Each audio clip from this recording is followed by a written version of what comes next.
آج ہم بات کریں گے ان دو الفاظ پر، نرینہ مادینہ۔ نر سے نرینہ، مادہ سے مادینہ، دونوں فارسی کے الفاظ ایک دوسرے کی ضد۔ اب کسی کے ذہن میں یہ سوال پیدا ہو سکتا ہے، بھائی کہاں سے لائے یہ لفظ، کہاں سے اٹھا لائے؟ ہم نے تو پہلی مرتبہ سنا۔ جی ہاں، اردو کی بہت سی لغت کی کتابوں میں مجھے یہ لفظ تلاش کے باوجود نہ مل سکا، مادینہ۔ جبکہ دوسری طرف نرینہ کی کثرت ہے، نرینہ اولاد کی وضاحت ہے جا بجا۔ اور کیوں نہ ہو، ہمارے ہاں برسوں نرینہ اولاد کی خواہش جو پالی جاتی ہے، دعائیں کی جاتی ہیں، دعائیں کرائی جاتی ہیں، منتیں مانی جاتی ہیں، اور نہ جانے کس کس کی منتیں کی جاتی ہیں۔ منت اور منت میں فرق ہے، صفحے پر آپ تختی دیکھ سکتے ہیں۔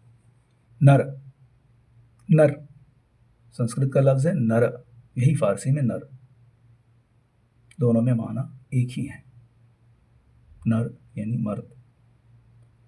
نر سمہا یا نر سنگھا، سمہا اور سنگھا کے معنی ہے شیر۔ نر سمہا ایسا اوتار جس کا دھڑ مرد کی طرح ہو اور سر شیر کی طرح۔ اسی سے نر سنہار یا نر سنگھار، نسل کشی، قتل و غارت، کسی خاص مقصد یا منصوبے کے تحت کسی قوم یا آبادی کو ختم کرنا، صفحہ ہستی سے مٹانا۔ درست تلفظ ہے نسل بروزن قتل، اور درست ترکیب ہے نسل کشی۔ اس کے برعکس ایک ترکیب ہے نسل کشی، نسل کو بڑھانا، زیادہ سے زیادہ بچے پیدا کرنا۔ نرینہ، نر سے منسوب، نرینہ اولاد بیٹا لڑکا۔ مادینہ، مادہ سے منسوب، مادینہ اولاد بیٹی لڑکی۔ ایک اور لفظ ہے مادہ، اکثر لوگ کٹ مٹ کر جاتے ہیں دونوں الفاظ کو۔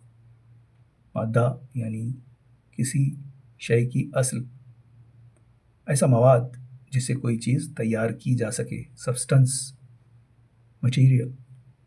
مادہ پرست، مٹیریلسٹک۔ مادینہ اولاد، یہ ترکیب ہمارے ہاں فقہی مسائل بیان کرتے وقت استعمال کی جاتی ہے۔